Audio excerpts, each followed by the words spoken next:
when I was 3 years old, fixing to turn 4,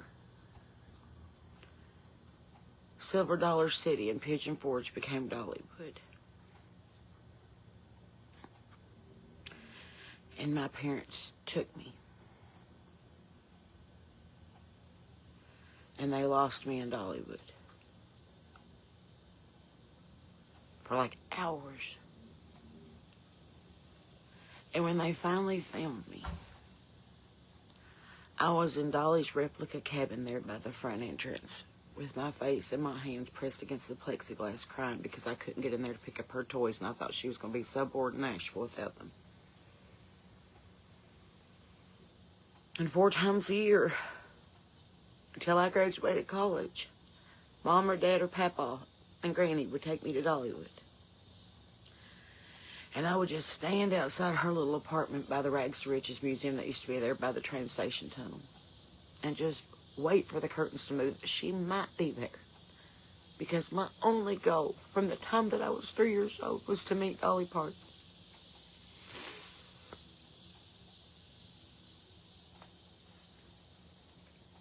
And I was tore up when I was 21 years old, and I waited on a table of her friends at Cracker Barrel, and they gave me a piece of Dolly's birthday cake.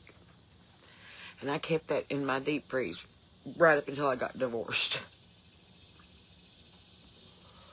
I got to meet her a handful of times. The best one was, the best visit we ever had was at Kent Wells' studio. She had come in to finish some tracks. It was early in the morning. I had a write with Craig Morris, who was the band leader for Loretta Lynn's band. It was early in the morning. It was raining. I had on a stitch of makeup. My hair was up in a ponytail. And she walked through, just floated through the studio, and I was like, oh, Lord, not today. So I ran outside, and I put together as much makeup as I could find in the console of a car. Lip gloss, and I don't know. I had my glasses on. Everything was a bad day to not look good. And she talked to me like I was a real person for about an hour. And I thanked her for putting this spark in me. That just because of where I was from didn't mean that was where I was going to end up. We taped every video special, every Good Morning America, every Billy Ray Cyrus video with her, every CMA award, every Good Housekeeping, Woman's World, Southern Living, Country Weekly. I literally have a scrapbook thicker than my catalog of Dolly Parton stuff. Hell, she's hanging in our home. There's a picture of me and Dolly hanging in there, and a Bradford Exchange plate that my mom got me for my 8th birthday.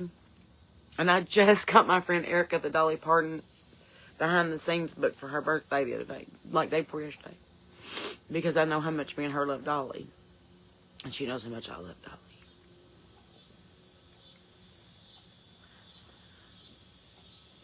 So using Dolly's own words, we can't get down mired and waller in this. She would want us to go on. She would want us to carry the torch of what she worked 80 friggin' years to build. To give people that don't have a chance a stage, to give kids that don't read a book, to give families a vacation that couldn't make it to Disney World, to give songwriters like me a chance, a dream.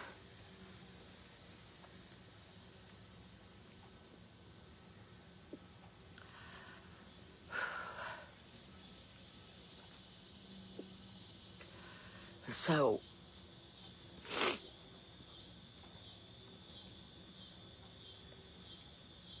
I'm going to have to pull myself up by my high heels and my big hair and my rhinestones.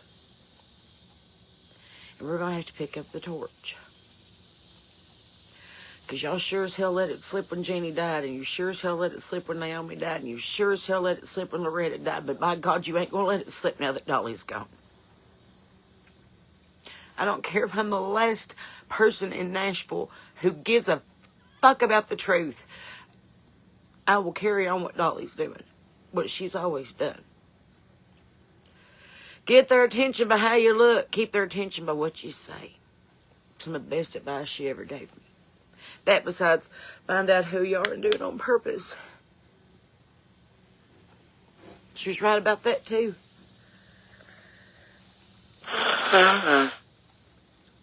She told me once I had on a Queen Bee shirt from my studio. She said, "Are you the Queen Bee?" I said, "Yes, ma'am." She said, "Then you need to start acting it." Sage advice for what I'm sure will be a canonized saint.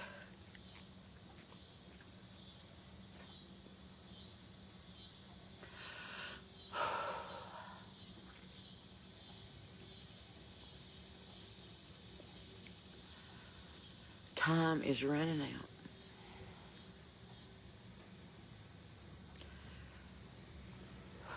So I'm thankful that God gave me the opportunity to meet Dolly and to work with her. That God put a huge respect and admiration for her in my life. That He forced me not only to look at her music, but to look at her work ethic, her philanthropy, her style, her grace, her faith. Dolly didn't have a piece of property that didn't have a chapel on it.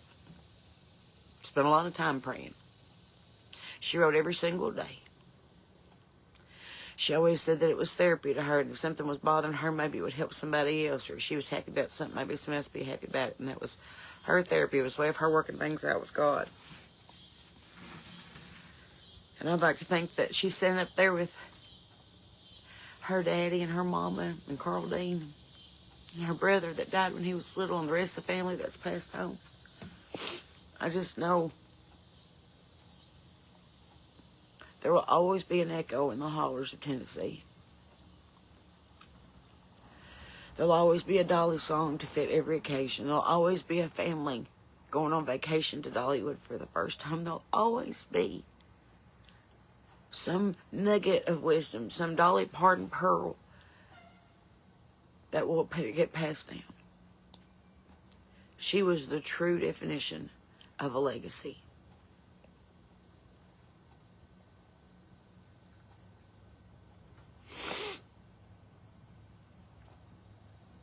Oh, this one hurts. I imagine this is probably how my mom felt when Princess died. Or how my dad felt when Elvis died.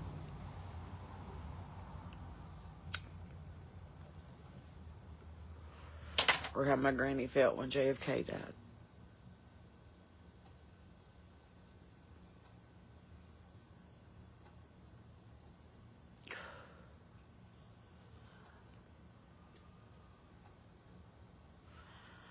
How I do love Dolly.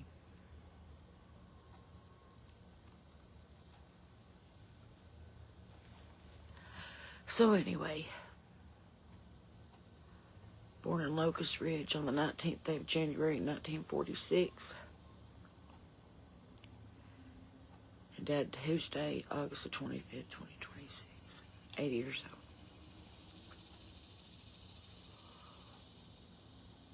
And the phone calls. That's how you know that I love Dolly. I mean, the phone calls and the text messages that have been pouring in for the last hour is ridiculous. People knew.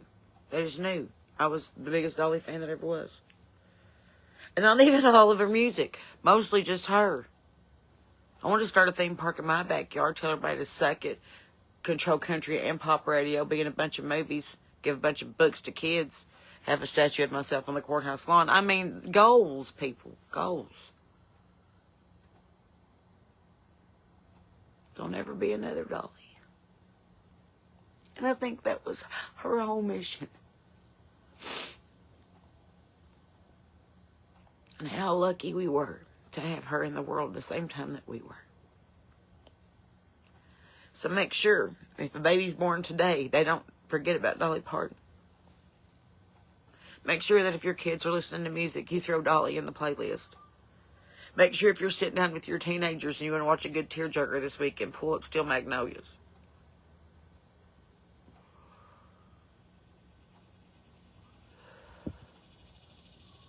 Thank you, Dolly.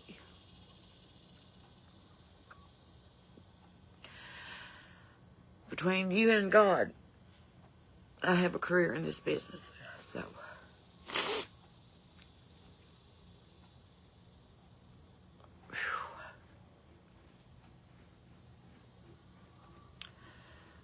So that's what I know.